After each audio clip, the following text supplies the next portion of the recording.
সাজগোজ আর মেকআপ বলতে আমি বুঝি হচ্ছে কাজল আর লিপস্টিক। তো হ্যালো বন্ধুরা, আমি চলে এসেছি একটা নতুন ভিডিও নিয়ে। তো আমি বেরোবো হচ্ছে, তো তার জন্য হচ্ছে একটু সাজুগুজু করে নিয়েছিলাম। আর এটা হচ্ছে আমার সাজুগুজু, আমি কোনো ফাউন্ডেশন লাগাইনি, এটা হচ্ছে সানস্ক্রিনের মধ্যে ফাউন্ডেশন মিক্স আছে। তো ওটা লাগিয়ে লিপস্টিক আর কাজল ওটা আমার মাস্ট। তো এটা লাগিয়ে আমি রেডি হয়ে হচ্ছে বেরিয়ে পড়েছিলাম দুর্গাপুরের উদ্দেশ্যে। এটা হচ্ছে গত কালকের ভিডিও, ভাইফোঁটা ছিল কালকে, তার জন্য আমরা কালকে একটু ঘুরতে বেরিয়েছিলাম।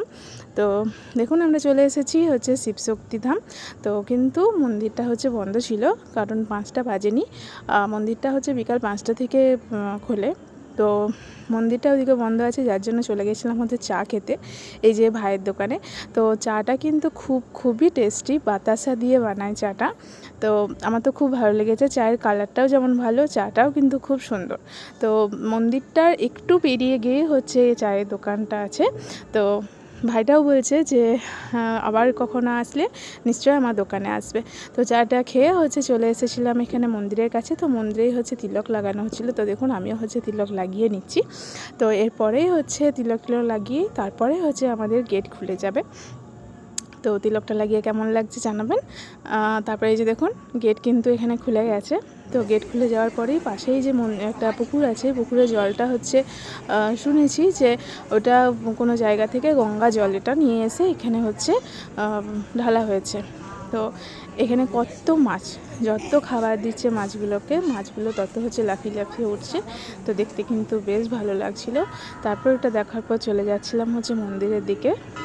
দেখুন মন্দিরটা কিন্তু সন্ধ্যাবেলায় বেশি ভালো লাগে, চারিদিকে যখন লাইটগুলো জ্বলে তো তখন হচ্ছে খুব ভালো লাগে। আর মন্দিরটা সন্ধ্যে 5টা থেকে 7টা পর্যন্ত হচ্ছে খোলা থাকে, আর সকালবেলায় 8:30 থেকে 11টা পর্যন্ত।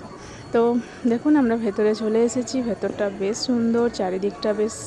আমি কিন্তু এর আগেও 2বার এসেছি, অনেক দিন হয়ে গেছে। তো আবার ইচ্ছে হলো যে যাই, তো চলে গিয়েছিলাম। এই যে দেখুন মহাদেব আর মা পার্বতী তো বসে আছেন। তো এখানে প্রণাম করে আপনারাও সবাই একটু প্রণাম করে নিন। প্রণাম করে নেওয়ার পর তারপর এখানে হবে হচ্ছে সন্ধ্যা আরতি। তো যখন গেছিলাম তখন খুব একটা ভিড় ছিল না, তারপর আস্তে আস্তে হচ্ছে এত ভিড় বেড়ে গেল। দেখুন চারিদিকটা কিন্তু তখনও পর্যন্ত ফাঁকা। তো এরপর হচ্ছে আরম্ভ হবে সন্ধ্যা আরতি। দেখুন সবাই মিলে বসে সন্ধ্যা আরতি হচ্ছে। তো দেখুন কত মানুষ চলে এসেছে সন্ধ্যা আরতি হচ্ছে তখন। চারিদিকটা বেশ জমজমাট ভিড়। তাও ভাইফোঁটা আছে বলে হয়তো অনেকেই যায়নি, নাহলে আরও ভিড় হয়। তো এখানে দেখুন প্রসাদের জন্য হচ্ছে লাইন দেওয়া হয়েছে। এবার হচ্ছে প্রসাদ নিয়ে নেবো।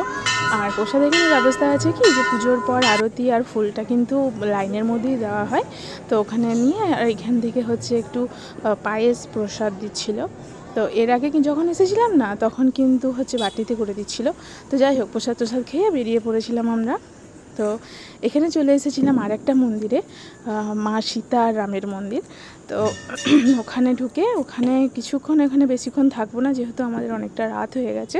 ওখানে গিয়ে রঘুনন্দনকে দর্শন করে হচ্ছে চলে। দেখুন কত সুন্দর জায়গাটা।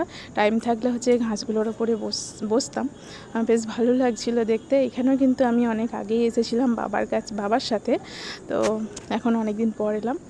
তো দেখুন কত সুন্দর লাগছে। তো চলুন টাটা, আবার দেখাবে পরের ভিডিও।